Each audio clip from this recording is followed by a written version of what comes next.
ආයුබෝවන්. අද අපි කතා කරන්න යන්නේ පසු ආර්ථවහරණ සමයේදී ඩිම්බ කෝෂ ගෙඩියක් එහෙමත් නැත්නම් සිස්ට් එකක් හඳුනාගත්තොත් ඊළඟට මොකද වෙන්නේ කියන එක ගැනයි. මේක ගොඩක් දෙනෙක්ට යම් කනසල්ලක් ඇති කරන දෙයක් වෙන්න පුළුවන්. හැබැයි මේ සඳහා වෛද්‍යවරුන් අනුගමනය කරන ඊටාම පැහැදිලි මාර්ගෝපදේශ මාලාවක් තියෙනවා. අපි මේ විග්‍රහයෙන් ඒ සැලැස්ම පියවරෙන් පියවර තේරුම් ගනිමු. ඉතින් හිතන්නකෝ ස්කෑන් පරීක්ෂණයකින් පසු ආර්ථවහරණයෙන් පසුවෙන්න කාන්තාවකගේ ඩිම්බ කෝෂයක ගෙඩියක් තියෙනවා කියලා දැනගන්නවා. ඊළඟට මොකද වෙන්නේ? මේ ප්‍රශ්නේ අහුවම පොඩි චකිතයක් ඇති වෙන එක හරිම සාමාන්‍ය දෙයක්. නමුත් බය වෙන්න දෙයක් නැහැ. මේකට අනුගමනය කරන්න ඕන පැහැදිලි ක්‍රියාපටිපාටියක් තියෙනවා. හරි මේ මුළු කතාවම පටන් ගන්නෙ මෙතනින්. පසු ආර්ථවහරණයෙන් පසු ඩිම්බ කෝෂ ගෙඩියක් හඳුනා ගැනීමත් එක්ක ගොඩක් වෙලාවට මේක වෙන්නේ වෙනත් රෝගී තත්වයකට ස්කෑන් පරීක්ෂණයක් කරනකොට හම්බෙන් හොයාගන්න දෙයක් විදිහට. සංඛ්‍යාලේඛන දිහා බලුවොත් එක්සත් රාජධානියේ දත්තවලට අනුව වාර්ෂිකව අලුතින් ඩිම්බකෝෂ පිළිකා රෝගීන් 7495ක් පමණ වාර්තා වෙනවා. මේක සරලව කිව්වොත් කාන්තාවකගේ මුළු ජීවිත කාලය තුලදී මේ තට්ටුවට මුහුණ දෙන්න තියෙන සම්භාවිතාව 50කින් එකක්. ඉතින් මේක වෛද්‍යවරුන් විතරක් නෙමෙයි අපි හැමෝම කොයිතරම් අවධානයක් දිය යුතු කාරණයක්ද කියන එකේ මේ සංඛ්‍යාවෙම පැහැදිලි වෙනවා. මෙතනදී හරිම අපූර්ව කාරණයක් තියෙනවා.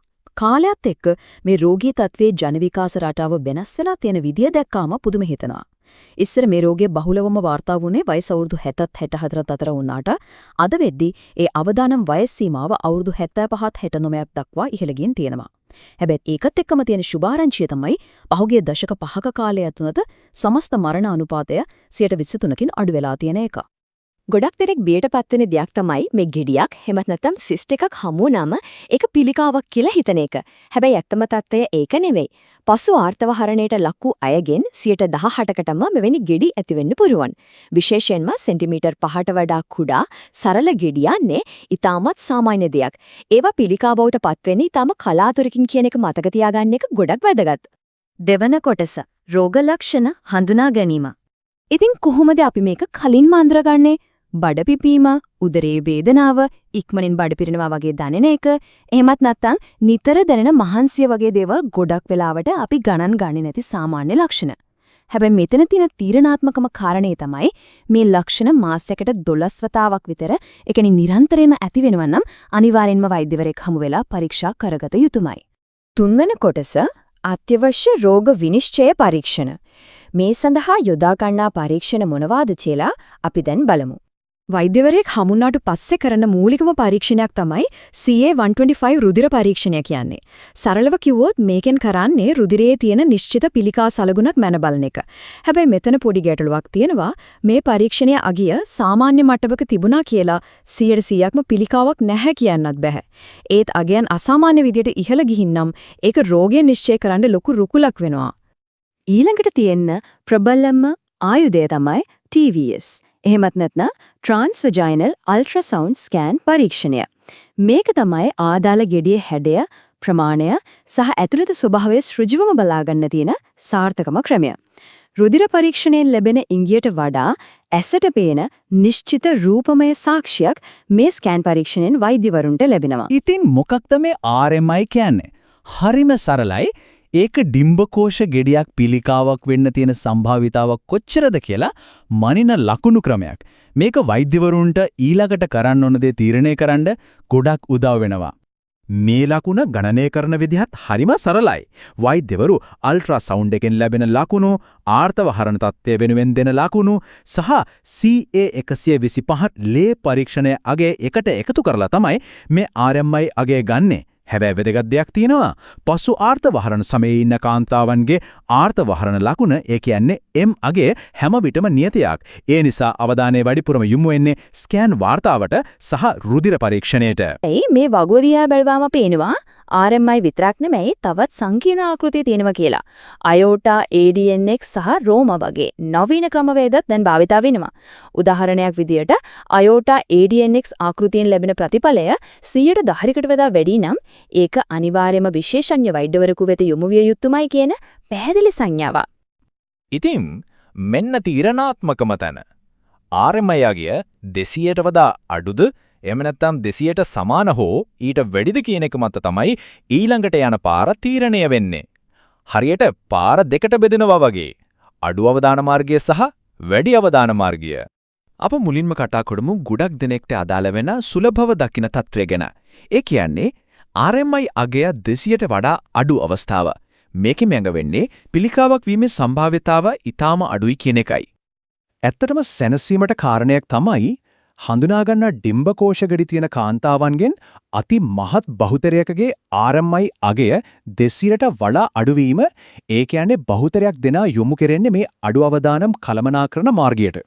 දැන් බලන්න මේ මාර්ගෝපදේශවලට අලුතෙන් එකතු වුණු ඊටාම වැදගත් දෙයක්. 2025 ඉඳන් සෙන්ටිමීටර් 3ට වඩා කුඩා සරල ගෙඩි සඳහා දිගින් දිගටම පසුවිපරම් කිරීම ගැන ෆලෝ අප් අවශ්‍ය වෙන්නේ නැහැ.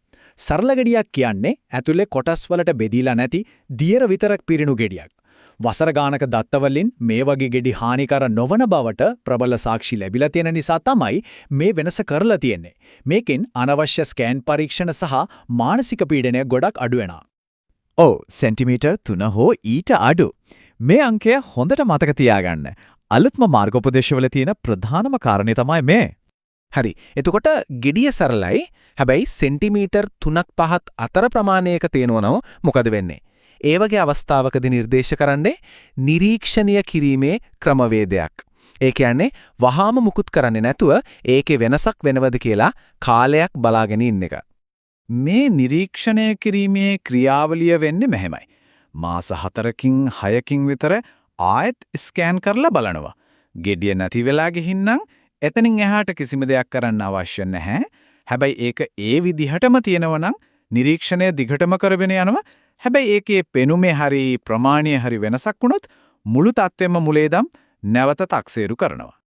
RMI අගේ 200ට අඩු වුණත් සමහර වෙලාවට ගෙඩිය ප්‍රමාණයෙන් ටික ලොකු වෙන්න පුළුවන්.